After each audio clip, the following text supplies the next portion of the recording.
Vous voyez où nous sommes, évidemment. Nous sommes devant la gare SNCF. Pourquoi ? Eh bien pour les découvrir les coulisses de la SNCF. Plus précisément, de l'infrapôle du réseau SNCF. De quoi s'agit-il ? Vous allez être bluffés. On va aller sur les voies, voir comment on entretient les caténaires. Et oui, ça se fait de nuit. Et c'est avec Olivier Henriquez qu'on va découvrir le service tout de suite. Bonjour Olivier. Bonsoir Pascal. Bonsoir Ludovic. Bonsoir Pascal. Merci de nous accueillir sur le parvis de cette magnifique gare. Vous arrivez de Nantes, je crois. Oui, tout à fait. C'est un vrai plaisir de se retrouver ici, un lieu si important pour nos clients.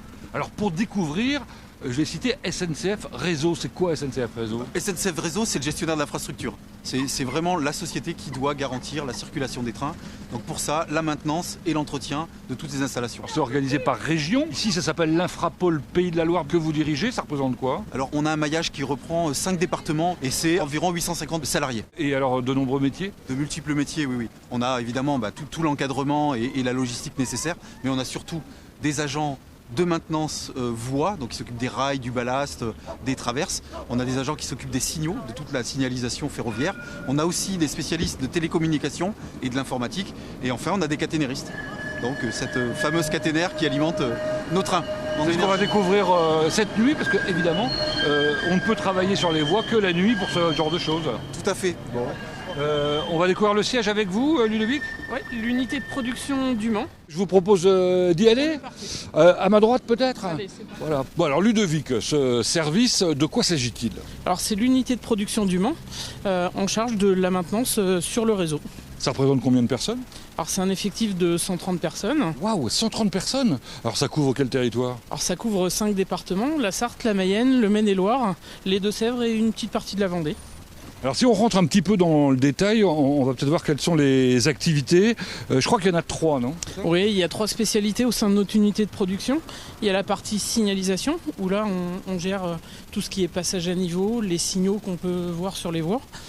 Il y a la partie service mécanique, là on s'occupe de l'aiguillage, les postes d'aiguillage proprement dit. Et puis il y a la partie caténaire, là c'est vraiment l'alimentation des trains. Alors ça c'est ce qu'on va découvrir cette nuit. En l'occurrence on va aller sur un chantier, c'est ça ? Ouais, ce soir on va aller sur un chantier. Donc les équipes, il y en a de réparties un petit peu partout sur le territoire. Et puis du travail essentiellement de nuit pour ne pas impacter les circulations ferroviaires. Oui, évidemment. Ici au siège, il y a combien de personnes qui travaillent ? Très peu. Au bout du compte, la plupart des gens sont sur les chantiers. Alors ici, il y a une vingtaine d'encadrants à peu près qui s'occupent vraiment de la planification, la programmation et l'organisation des chantiers. Et là, on va aller voir Noam à la cellule planification. C'est parfait, allons-y.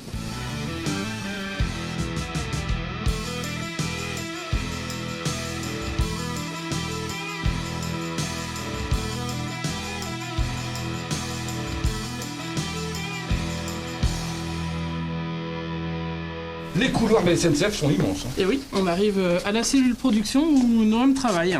Super. Bon, écoutez, on se retrouve tout à l'heure à la fin de l'émission. Très bien. Tard dans la nuit. Bon, je suis sûr que ce qu'on va découvrir, ça va être un petit peu complexe avec Noam. Bonjour. Bonjour. Bon, c'est pas vous qui êtes complexe, ça c'est votre boulot évidemment. Donc vous êtes planificateur. Oui, je suis planificateur. Ça Oui. veut dire que vous organisez les chantiers. Exactement. On organise tous les chantiers, puis on essaie de faire en sorte que tout puisse s'imbriquer, quoi. Donc pour ça, vous avez un logiciel. Le logiciel empêche de se marcher sur les pieds, quoi. Exactement. Le logiciel permet de voir tous les chantiers qui vont se passer, si toutes les coactivités peuvent se réaliser, quoi. Alors le chantier qu'on va découvrir dans un instant, j'imagine qu'il est quelque part là. Montrez-moi. C'est celui-ci. Orange avec un entourage bleu. Ça veut dire quoi l'entourage bleu ? L'entourage bleu, ça veut dire que le chantier va s'effectuer de nuit. D'accord. Ah, donc celui qui est en dessous aussi s'effectue de nuit. Également Il est de pas nuit. orange. Non, ça c'est nos collègues de la voie qui ont un chantier de rotobroyage. Et puis les autres qui n'ont rien autour, c'est que c'est 2 jours. Exactement. Et si on clique dessus, ça donne quoi alors ? Et bien si on clique dessus, on va avoir du détail technique sur le chantier. Vous allez avoir le nom de tous les agents que vous allez rencontrer tout à l'heure. Une dizaine d'agents à peu près, quoi. Oui, c'est ça, une dizaine d'agents, oui. Il a un nom le chantier ? Oui, il a un nom très technique, il s'appelle VGVTE EFC 1500 volts. Ah, 1500 volts parce qu'on va travailler sur du 1500 volts. Voilà. Je suis doué, non ? Puis le nom est poétique, c'est sympa. Bon, merci Noam, bon courage. Bonne nuit.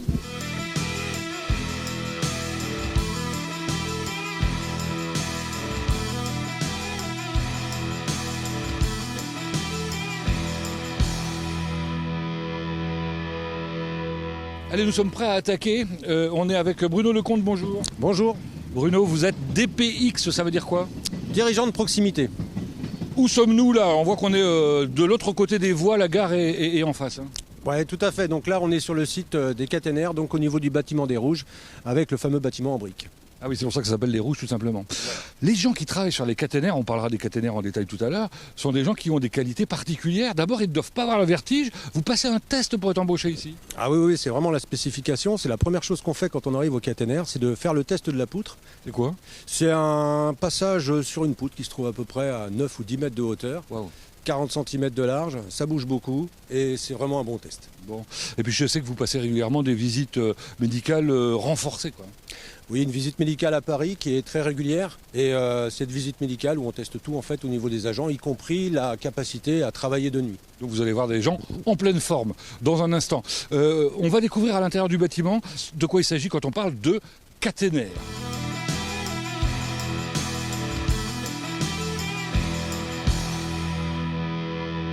Bon, on va enfin comprendre ce qu'est une caténaire. J'ai découvert qu'on disait une et pas un caténaire. Donc c'est cet ensemble-là, et là en l'occurrence il est en 1500 volts ici. Oui, tout à fait, en 1500 volts continu. Je crois que le 1500, ça disparaît petit à petit. Ça disparaît, les nouvelles installations maintenant sont plus dans du 25 000. Les anciennes installations restent encore en 1500. Il y a encore beaucoup de 1500 volts ici au Mont. Alors c'est du 25 000 ou du 1500, ce qu'on appelle la bitension. La caténaire 1500 est beaucoup plus volumineuse, beaucoup plus lourde que visiblement la 25 000 qui est à côté. Un système beaucoup plus lourd. On a deux fils qui sont juste en dessous, qui sont en contact avec le pantographe. Alors qu'en 25 000, on n'en a plus qu'un. D'accord. C'est plus simple à entretenir, à réparer, à changer. Bien plus léger et bien plus facile à entretenir. Ben, on va voir comment ça se passe justement et comment on fait pour aller sur ces caténaires et pas se prendre du jus, hein, parce que ça peut être dangereux. Bon, allez, on y va.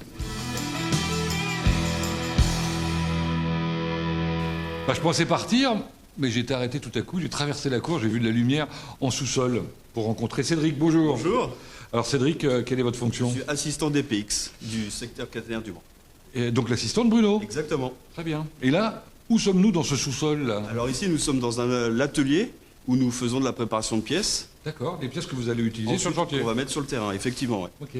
J'ai vu à côté qu'il y avait une sorte de Alors, magasin. il y a un hein magasin où les agents peuvent aller se fournir s'ils ont besoin de faire un changement de pièce, s'ils ont détecté une anomalie. Ils viennent se fournir en pièces et ensuite, on va les mettre sur le terrain. Bon, enfin, je vois, cela dit, que cet atelier qui doit être utilisé, j'imagine, le jour, Le jour, essentiellement. effectivement, ouais. Hein Ou le nuit, oui, ça peut être en cas d'incident, ça peut être la nuit. Il est plutôt mécanique. Plutôt mécanique. L'informatique n'est pas arrivée jusque Si, chez vous? L'informatique est de plus en plus présente chez nous. bon. Il y a le digital qui s'impose. Nos agents sont dotés de smartphones, d'ardoises numériques. Et effectivement, là-dessus, on va mettre de la prise de cote qui ensuite sera analysée.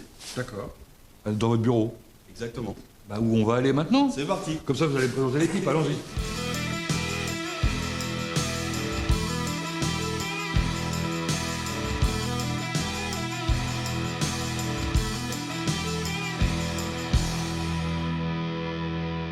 Alors nous voici dans votre bureau. C'est ici que vous organisez en fait le travail du chantier. Voilà, c'est ici. Bon, combien de personnes vont être avec nous ce soir? Il y aura 9 personnes.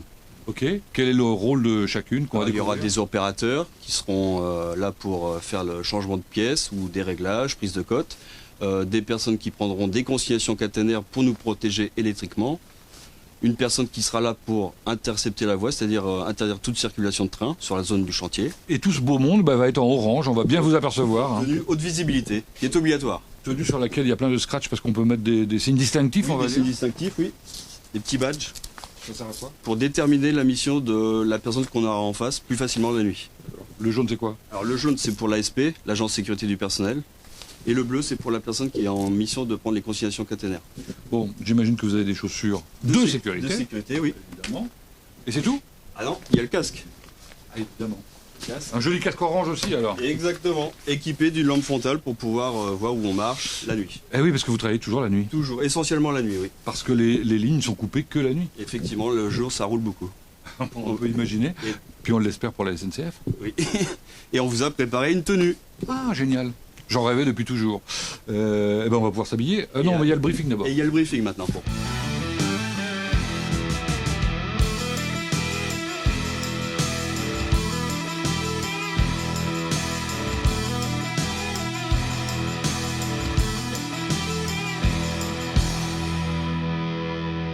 Eh ben, on ne savait pas, mais là où on était tout à l'heure, c'est là où se déroule le briefing, c'est-à-dire dans le sous-sol, à l'atelier avec Gilles. Bonjour. Bonjour. Gilles, vous êtes le chef d'équipe, c'est ça? Tout à fait, chef d'équipe caténaire au Mans.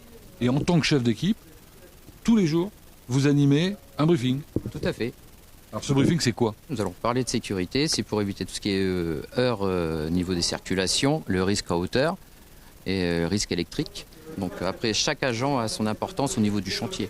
Si l'un ne fait pas correctement son travail, ça peut être dangereux pour l'autre à côté en fait. Oui, ça peut être une chaîne de conséquences et au bout, on pourrait malheureusement peut-être avoir un mort. Ouais. Hein. Ouais.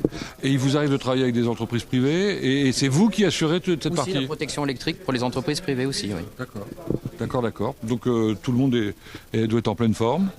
Tout à fait. Hein, toujours avoir la banane, comme on dit, hein, et être sûr de soi. C'est bon pour ce soir? Très bien, impeccable. Ouf. Bon, bah, ça va aller. On peut y aller alors. Les camions sont là-bas. Tout à fait. Allez, cette fois-ci, on part. Vraiment. Allez.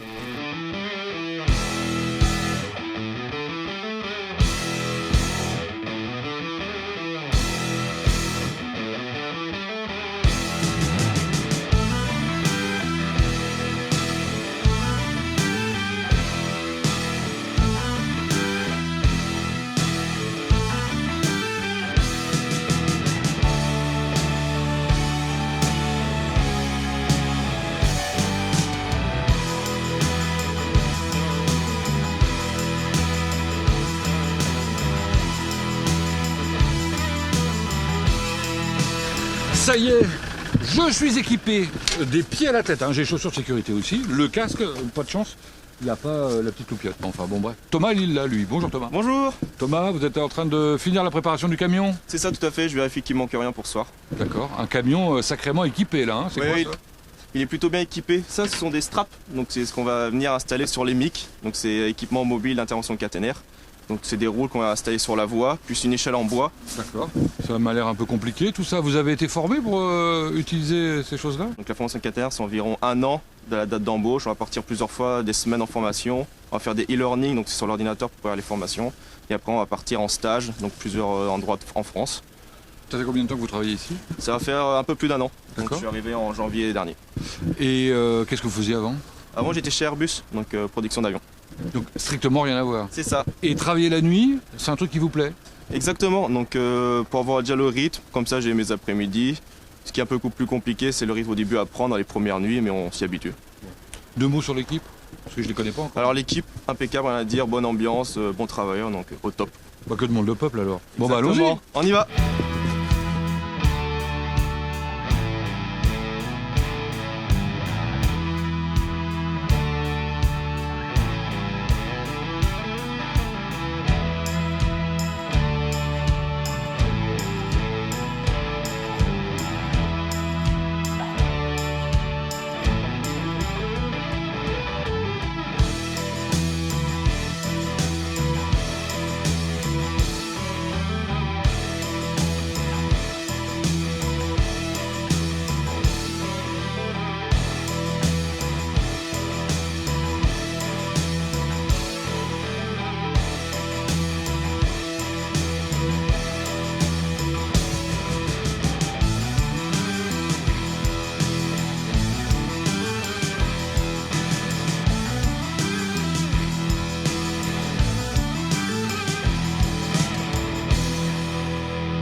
Ah c'est calme ici, hein. Une voie de chemin de fer avec aucun train, effectivement c'est calme. À peine j'avais sauté du camion que j'étais déjà sur la voie avec Franck Boudet. Bonjour. Bonjour, Alors Franck, c'est quoi votre métier? agent caténaire. D'accord. C'est ce que vous faites ici.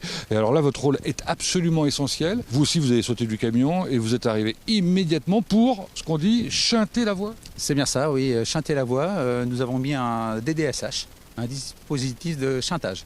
Alors ça veut dire quoi? Ça veut dire que vous reliez les 2 rails pour annoncer en quelque sorte que la voie n'est pas libre. C'est bien ça, oui. Le signal en amont ou en aval va être au rouge, c'est-à-dire qu'il n'y aura pas de circulation à venir sur nous. Bon, de toute façon, vous avez annoncé qu'il n'y aurait pas de train, logiquement. Oui, Ça veut dire que si un train par hasard venait, ben, il sera arrêté. tout à fait, oui. À combien de mètres d'ici à peu près? À peu près 1500 mètres. Ah oui, on est tranquille, hein. Même sur sa lancée, il ne va pas nous renverser. Bon, ça n'arrive jamais, évidemment. Non. Mais c'est prudent, et ça c'est indispensable, personne ne travaille tant que vous n'avez pas fait ça. Tout à fait, oui. Ça c'est la première mesure de sécurité. On va voir qu'il y en a d'autres plus loin, c'est ça? C'est ça. Allez, ben, on va voir justement les personnes sur le chantier.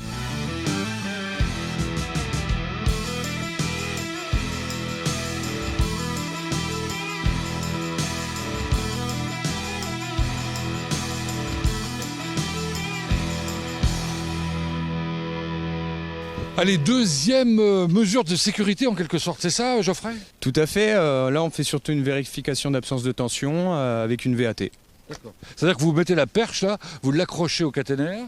Exactement. Ça donne quoi? Et ça nous permet de voir qu'il n'y a absolument plus de jus au niveau de la caténaire en haut. Mais ça, vous le saviez déjà, le coup de fil de tout à l'heure, c'est pour ça? C'est une vérification supplémentaire de sécurité. Ah d'accord, ok, c'est obligatoire. Obligatoire. Bon. Et puis vous êtes raccordé aussi au rail. Raccordé au rail et puis ici on fait un test à chaque fois, voir si on est bon au niveau de l'appareil, ça clignote. Si c'est rouge, c'est pas bon, on peut pas faire de test. Si c'est vert, c'est tout bon. Bon alors, ça veut dire quoi? Ça veut dire qu'on peut toucher à la caténaire, il n'y a aucun danger? Ah là pour l'instant, ouais, on peut aller mettre nos protections électriques, donc c'est-à-dire qu'on va mettre nos CLR qui vont être reliés au rail. Comme ça veut dire qu'après on peut travailler sans aucun problème, quoi. Voilà, tout simplement. C'est génial, vous faites ça depuis combien de temps? Moi ça va faire 7 ans maintenant. Ça se passe bien? Très bien. Remarquez, les conditions sont idéales d'un point de vue météorologique. Ouais, on est bien, ouais. C'est pas toujours le cas, mais là ça va. Merci Geoffrey.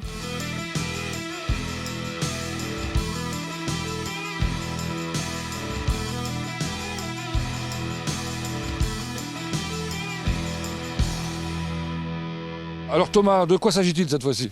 Alors on va mettre la pose de la CLR, donc collection ligne rail. C'est la dernière étape avant de commencer le chantier. C'est pour se protéger de toute arrivée possible de courant. Ça veut dire que vous allez encore utiliser une perche, c'est ça? C'est ça, donc on va connecter la main sur le rail et ensuite on va accrocher la CLR sur la caténaire.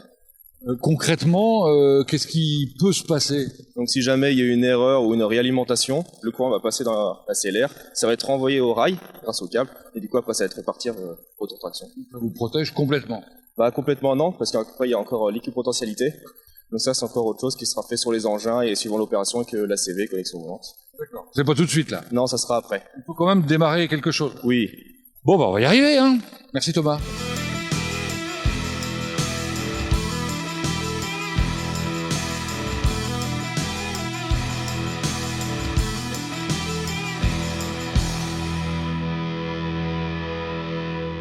C'est incroyable, il se passe des trucs sur le chantier, ça n'arrête pas de tous les côtés. C'est pas fini, on va démarrer seulement après que Fabien ait donné son autorisation, c'est ça? Voilà, c'est moi l'RPTX, c'est moi qui prends toutes les voies, qui encadre tout le chantier au niveau voie. C'est quoi RPTX, ça veut dire quoi? Un responsable planche travaux. Ok, donc c'est quoi ça? C'est la consigne de l'oreille automoteur. C'est le document qui va permettre au chef de poste de pouvoir enrayer l'engin. D'accord, l'automoteur, c'est l'engin qui est derrière et qui va monter sur la voie dans un instant, tout comme celui-là d'ailleurs. Quand ils vont dérailler tout à l'heure, ils me rendront ce papier. Et vous, Franck? Alors moi je suis chef de poste sur le lame qui est derrière là. Et en fait il va me donner l'autorisation d'enrayer sur la voie. Comme l'élan qu'on voit derrière nous et qu'on va découvrir dans un instant. Super. Donc je te poste des pêches. Ouais. Donc monsieur Rego CCH, monsieur.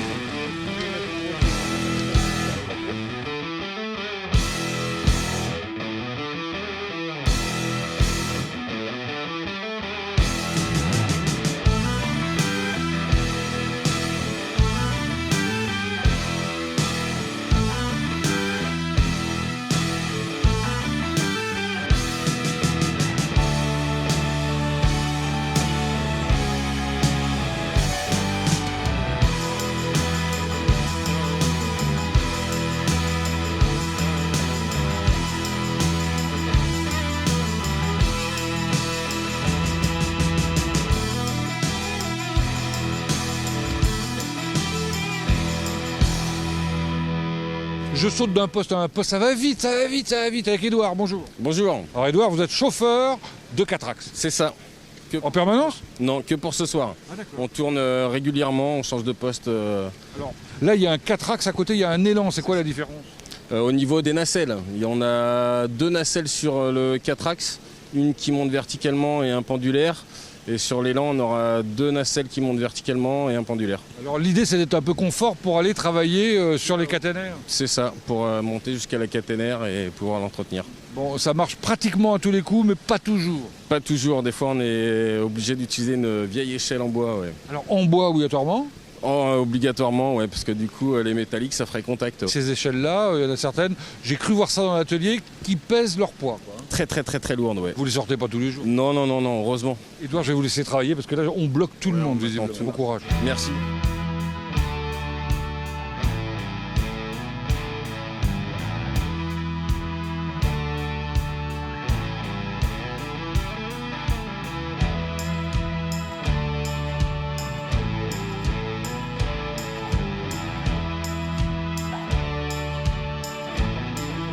Bon bah ça y est, les engins sont partis, ils travaillent, il y en a même un qu'on ne voit plus, il est loin, c'est l'élan. Cédric, on l'a retrouvé. L'élan, il est impressionnant quand même avec cette nacelle qu'on déporte. Ouais, qui peut monter très haut, effectivement, oui. Combien ? À 14 mètres environ. En effet. Alors moi, ce qui m'a fait surtout peur quand j'ai regardé tout à l'heure, c'est que j'avais l'impression qu'elle pouvait basculer. Elle est très stable. C'est impossible. Impossible. Bon, elle est beaucoup plus lourde que le 4-axe qui est là. Oui, elle a plus de possibilités techniques d'accessibilité aux installations. Bon, maintenant, ce qu'il faut qu'on sache, c'est ce qui se passe dans les nacelles. Qu'est-ce que font les personnes qui sont là, par exemple ? Alors, derrière nous, dans le 4-axe, là, ils sont en train de faire du relevé d'épaisseur de fil de contact pour vérifier s'il y a une anomalie au niveau du fil de contact, s'il y a une faiblesse. Là, dans ce cas, on passe à un changement du fil de contact. D'accord. Parce que vous parlez d'épaisseur, ça veut dire que ça s'use un fil de contact ? Au passage du pantographe, ça enlève de la matière petit à petit et ça crée des faiblesses. Bon, ça, j'imagine que c'est une vérification que vous faites d'une manière régulière. De manière périodique, effectivement, oui. Quels sont les autres types de travaux qu'on fait à l'intérieur des nacelles ? On fait de la vérification technique sur plusieurs installations, les appareils tendeurs, les aiguillages. On fait du changement de pièces si on voit de la casse. Bon, on s'ennuie pas. Il y a une multitude d'opérations à faire. Super. Bien, bah écoutez, on va vous laisser travailler.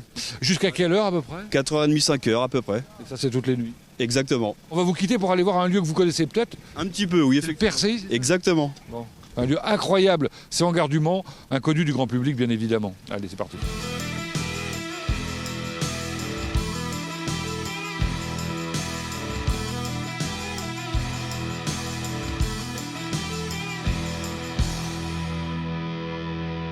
Nous voilà revenus en Gare du Mans. Qu'est-ce que c'est calme et qu'est-ce que c'est beau à 1h du matin, évidemment. Il n'y a pas grand monde, faut bien le dire. Sauf ici, dans un lieu incroyable. C'est le PRCI avec Frédéric Marzin, bonjour. Bonjour. Frédéric Marzin, vous êtes le directeur de la sécurité de l'Infrapôle des Pays de la Loire. Précisément, c'est quoi cette pièce-là ? Ici, on est dans une salle à relais. En fait, c'est un centre de commandement qui commande en fait toutes les installations de la Gare du Mans. En matière de signalisation, par exemple ? Tout à fait. Directeur de la sécurité, ça veut dire que vous vous occupez de ce qui préoccupe le plus, en quelque sorte, la SNCF. Notre credo, c'est vraiment produire en sécurité. C'est la préoccupation numéro 1 par rapport à toutes les opérations qu'on peut mener au quotidien. On m'a pas donné la périodicité, mais ça dépend des lignes, ça dépend du type de matériel. On a plusieurs spécialités. Donc on a vu tout à l'heure la maintenance sur les caténaires. On a également des installations de signalisation, comme on peut voir ici, des installations sur la voie et les installations sur les télécoms. Donc on a des programmes d'entretien qui nous amènent à faire des vérifications périodiques pour s'assurer la sécurité au quotidien de nos infrastructures et leur disponibilité. Derrière, on a aussi des procédures de sécurité assez complexes, assez lourdes, avec toute une organisation assez lourde ici qu'il faut anticiper longtemps à l'avance. C'est le moins qu'on puisse dire. Merci Frédéric Marzin. On va conclure maintenant avec Olivier Henriquez, c'est dans la pièce d'à côté.